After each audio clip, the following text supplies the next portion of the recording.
Good comedians will make you laugh. The best comedians will make you laugh at things you are not supposed to laugh at. Iconic comedians will transcend the punchlines, challenge societal norms, transgress established boundaries, and continue to share their thoughts despite an uproar of negative criticism. Dave Chappelle is an iconic comedian, but he did not get there easily. There have been numerous attempts to silence Dave, whether it was a heckler, an angry journalist, or a multi-billion-dollar organization, but Dave was never willing to compromise his integrity.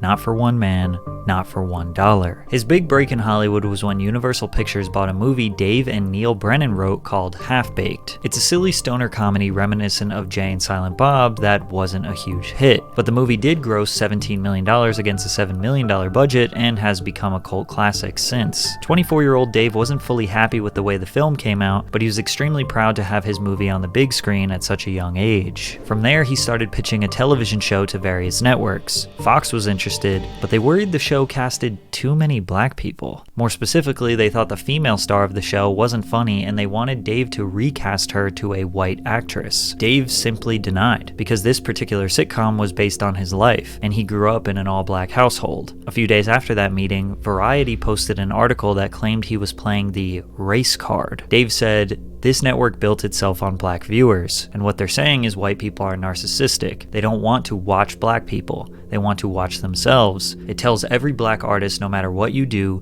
you need whites to succeed." Fox claims they were making a light suggestion to add a different perspective, a point of view that allows a larger audience to appreciate it. Most young people in the industry would just accept the request of a major corporation, but Dave was unashamed of his decision and was willing to tell the world exactly how he felt. "I felt like I was beaten up and completely degraded," he said. "It's disgusting, and it made me want to vomit." It pretty much took Dave one bad experience to know this whole Hollywood thing is overrated. To make matters worse, his father was on his deathbed. While traveling back and forth from LA to Ohio, he realized how much he loved the small town of Yellow Springs. He describes it as something so real in contrast to Hollywood's powerful illusion. Dave purchased a farm out in the town with 3,000 people because he can focus on his family and friends. He can have real, genuine interactions with people who aren't trying to gain something from him. Sadly, his father passed away at the young age of 59. William David Chappelle III was a veteran, college professor, and an organizer in the civil rights movement in Ohio. Although young Dave lost the man he would go to for all of his advice, he knew that his father would want him to stand up and speak out for what he thought was right. Dave was not going to let anyone walk all over him, because Comedy Central was about to try their best at controlling him. Dave was convinced that after his father had passed, he was done with the show business, and he was just going to do stand-up. His first hour-long comedy special, Killin' Them Softly, released on HBO, and many consider this to be one of the best stand-up specials of all time. People knew Dave was a generational talent. He knew it. He could not give up on this dream. He started writing a variety show with various skits and sketches that were personal and relatable to the common man. He knew he had something big, and after a few years in 2003, he decided to pitch a new show titled The Chappelle Show, which got picked up by Comedy Central for 2 seasons. The Chappelle Show is regarded by many as the greatest sketch comedy show in history. Dave would open the show performing stand-up to a live audience and then shift the joke into a pre-recorded sketch. All of his bits were rooted in a great deal of irony, basically conveying the exact opposite of what you would expect, like this employee training video that teaches you exactly how to get fired. Getting to work. First of all, never show up on time. He created characters that would earn die-hard fan bases, like Tyrone Biggums, who was, well, pretty much just a crackhead, or Clayton Bigsby, the world's only black white supremacist. Due to his blindness, he didn't know that he was actually black. Sometimes his characters were just over-exaggerated versions of real people, like Lil Jon or Rick James. I'm Rick James. Enjoy yourself. Edgy isn't even a good enough word to describe Dave's humor. He was way over the edge with some of these bits. The most shocking of them all was perhaps the Hard R family, a rich suburban white family whose last name is the racial slur. Morning, niggas! Why, it's Clifton, our colored milk man. And it's my favorite family to deliver milk to. The niggas. The very first episode of Chappelle's Show tackled an extremely risky subject, basically becoming a mission statement for the program. If you don't like this, you won't like anything else. Something like The Chappelle Show will never air on TV ever again, but at the time, people loved it. Now, even in 2004, the mainstream media was against shocking, vulgar, and risky entertainment, but they had a little tolerance. The solution back then was put it on after hours, like after 9 p.m. when the kids are asleep. The Chappelle Show averaged 3.1 million viewers per episode in 2004, just shy of Saturday Night Live's 3.7 million. However, Dave's impact on culture at that time far exceeded SNL. He was a superstar comedian at a time where comedy was missing superstars. Dave's show saved Comedy Central from failing and made them a ton of money. Chappelle Show Season 2 Uncensored has broken both the first day and 7-day sales records for TV on DVD, with close to 500,000 units sold on its May 24th release date and more than 1.2 million units sold in its first week out in the market. Chappelle Show Season 1 Uncensored, released last year, is the best-selling TV on DVD title with close to 3 million copies sold. Because of the first 2 seasons' undeniable success, Comedy Central offered Dave a whopping $50 million for a new season, but instead, he walked away. Like many people who are new to the entertainment industry, Dave signed a contract that he didn't fully understand. Of course, he hired a lawyer, but ultimately he knew this show was great for his career and he would make good money. What could possibly go wrong? Dave says he never got paid for the Chappelle Show because the contract said Comedy Central didn't have to pay him. This contract also said that they have the exclusive right to use the name and likeness of the artist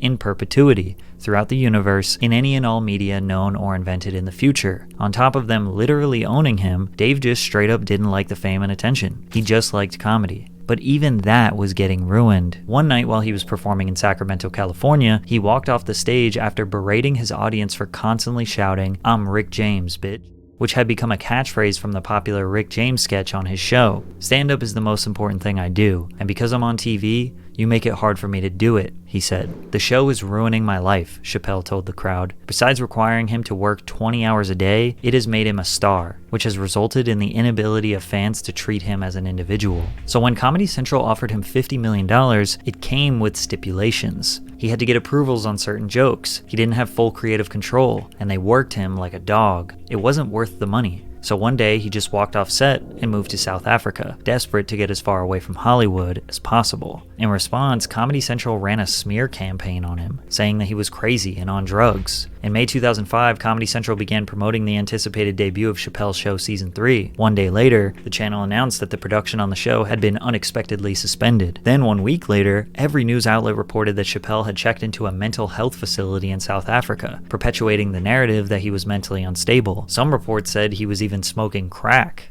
I was freaked out, man, with the fame thing and being called crazy and drug addict and all these things. Scared me. You know, being treated that way. Like I'm not a person anymore. You say this shit about me in front of my children, and you know, who the f do these people think they are?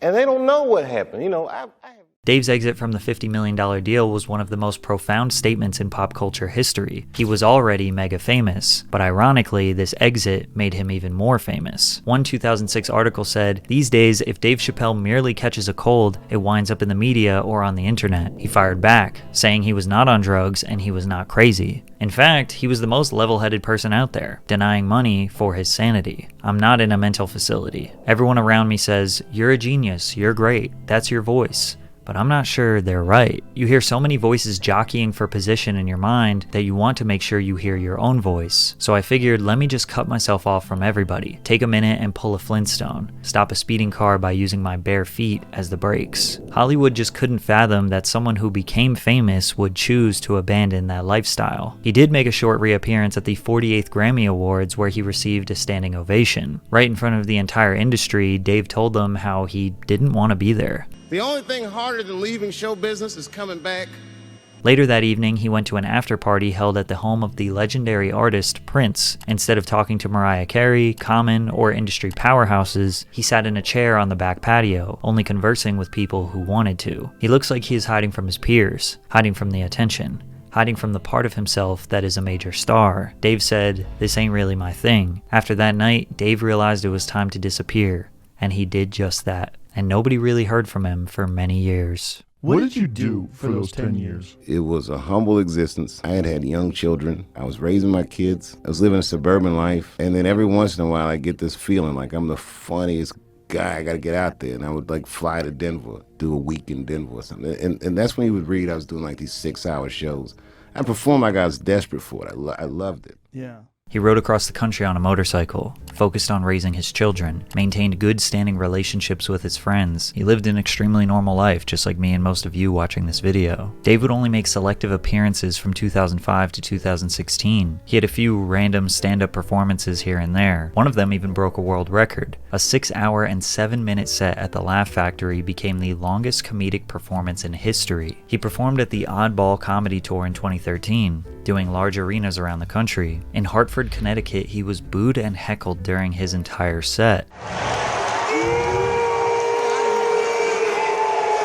until he left the stage saying this crowd was the worst one he had seen in his whole life. This bomb made Dave realize he was rusty, and he needed to get back to being funny again. So in 2014, he made a grand comeback by headlining 10 nights at New York City's iconic Radio City Music Hall. The buzz surrounding his return grew as he was interviewed on various late-night talk shows. Dave rocked the sold-out crowds every single night, selling over 60,000 tickets in total. These unforgettable shows marked his official return to the spotlight after his prolonged absence. Dave achieved a legendary status just from his Comedy Central show and one stand-up special. The comedy community as a whole was honored to have him back. He hosted Saturday Night Live during election weekend when Trump won in 2016.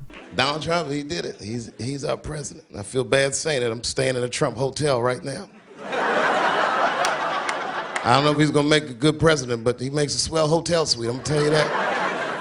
Housekeeping comes in the morning and cleans my room, and I just, hey, good morning, housekeeping. Grab a big handful of pussy and say, you know. Boss said it was okay. Citizens feared that the new president was going to destroy this country. Dave was skeptical, but ended his monologue with this message. I'm wishing Donald Trump luck, and I'm gonna give him a chance, and we, the historically disenfranchised, demand that he give us one too. Thank you very much. Netflix announced that they would be hosting Dave for 3 specials, in which he would be receiving $20 million for each one. In a way, this can be seen as making up for the trouble he went through with Comedy Central. The Age of Spin was released on Netflix in 2017 and was met with good reviews. Months later, while headlining at Radio City Music Hall, he made multiple jokes about the transgender community. One in specific talks about Trump banning trans people from serving in the US military, in which Dave pokes fun and says that ISIS would be horrified to see trans women storming at them. Chappelle says he doesn't understand trans people, but doesn't think that disqualifies them from being a human being that deserves a life with dignity and happiness and respect. He ended by arguing that sometimes he thinks the only reason all of us are talking about transgenders is because white men want to do it. If it was just black people and Mexicans like, hey y'all, we feel like girls inside, they'd be like, shut up, no one asked you how you felt. Dave received a lot of criticism, with many citing that it doesn't matter he is joking because they are rooted in bigotry and overgeneralizations, or they say he shouldn't joke about a topic he is uneducated on. This back and forth just perpetuated more jokes and commentary from Dave. It became a bulk of his material. You know who hates me the most? The transgender community. Despite the controversy, his comeback was receiving all the praise. In 2017, Chappelle received a Grammy Award for Best Comedy Album for his first 2 specials, The Age of Spin and Deep in the Heart of Texas, and later that year would go on to receive an Emmy Award and another Grammy for Outstanding Variety Special for Equanimity. He also won the Mark Twain Prize for American Humor, but it was in 2019 where the backlash reached new heights. Sticks and Stones released on Netflix in 2019, and Dave didn't hold back on this one. Me Too, gun control, opioid crisis, cancel culture, and of course the transgender community. He covered every hot button topic in one special. Sticks and Stones marks a shift. This performance felt way more like a piece of social commentary rather than stand-up comedy, at least in the first half. Now I think this goes without saying, but comedy is extremely nuanced. Cherry-picking clips and bits can often remove the necessary context that sells a joke. NBC said that today's context-free Twitter culture is preventing Dave from thriving. You're either fighting President Donald Trump or you're a MAGA apologist. You're either believe all women or you're anti-Me Too, and that black and white world is not one in which Dave Chappelle has ever operated, particularly now. Many people read headlines and tweets, then form opinions without actually digesting the material. However, even those who did fully digest the special still were not impressed. Sticks and Stones registers as a temper tantrum, the product of a man who wants it all: money, fame, influence, without much having to answer to anyone. Forbes chimed in with, Dave Chappelle's Sticks and Stones tries too hard to offend. Comedians have always made jokes about current societal standards and political climates. Discussing societal issues mixed in with quips and bits make their performances relatable, but not too serious. Dave and many people in defense of comedy argue that nothing is off limits when it comes to jokes, but opposers pick and choose what is allowed to be joked about. At this point, we're re-entering a familiar cycle. Chappelle releases a special on Netflix, he says something incendiary, it's quoted back to him in a headline, and Chappelle reacts to the criticism in another Netflix special. But this isn't necessarily a bad thing. A comedian is not absolved from criticism, and critics don't have to think someone is funny. This cycle is a product of free speech, and any sane human understands both sides are allowed and should speak their mind. One person who knows that the most is Dave Chappelle, who boycotted his own show because he felt like it. In 2020, Viacom, the owner of The Chappelle Show, licensed the show to Netflix and HBO Max without providing Dave with any compensation and without making him aware of the deal. He was aware that it was legal in the court of law, as it was stated in the contract he signed during the show's initial negotiations, but he saw the move as unethical. In a video released by Dave titled Unforgiven, he would ask his fans to boycott the show on HBO until he was paid, citing the ethical obligations of Viacom to pay him what he was owed. Since he had such a good relationship with Netflix, he was furious they did this to him because of how badly Comedy Central treated him. So you know what I did? I called them and I told them that this makes me feel bad. And do you want to know what they did? They agreed that they would take it off their platform just so I could feel better.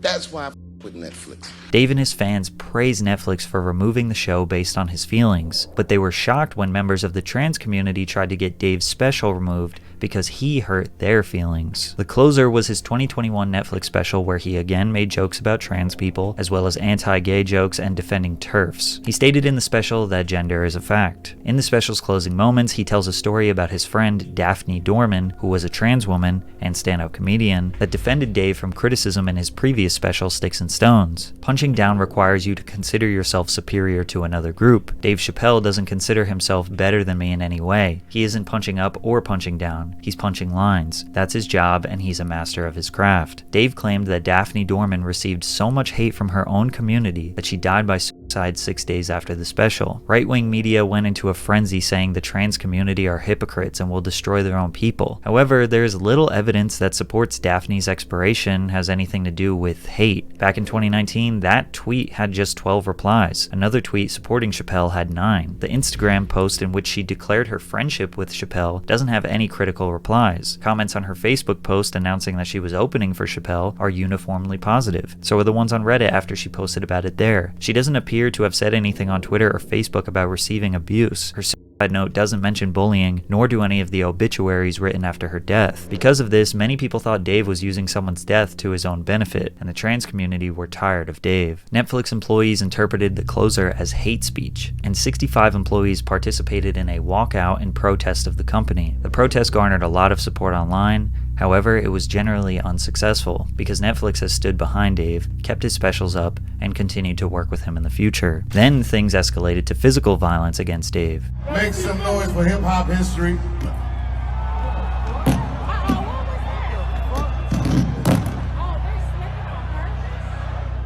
Isaiah Lee was the name of the suspect who later admitted why he attacked the comedian. I identify as bisexual, and I wanted him to know what he said was triggering. I wanted him to know that next time, he should consider first running his material by people it could affect. Isaiah Lee has also been charged with attempted murder after stabbing his roommate. In a last effort to take down Dave, a venue in Minneapolis canceled a sold-out show of his hours before the doors were set to open. We believe in diverse voices and the freedom of artistic expression, but in honoring that, we lost sight of the impact this would have. The event was moved to a smaller venue in the same city and sold out 2 shows back to back. It seemed like the more backlash Dave got, the more it would ultimately help his career. The Closer was nominated for an Emmy for Outstanding Variety Special. To close out the year, Dave took the stage on SNL and delivered the show's opening monologue. And And yes, he faced even more controversy. Recently, Kanye West had went on an anti-Semitic rant on social media, to which Dave responded with, I denounce anti-Semitism in all its forms. And I stand with my friends in the Jewish community. And that, Kanye, is how you buy yourself some time. You know, the rules of perception. If they're black, then it's a gang.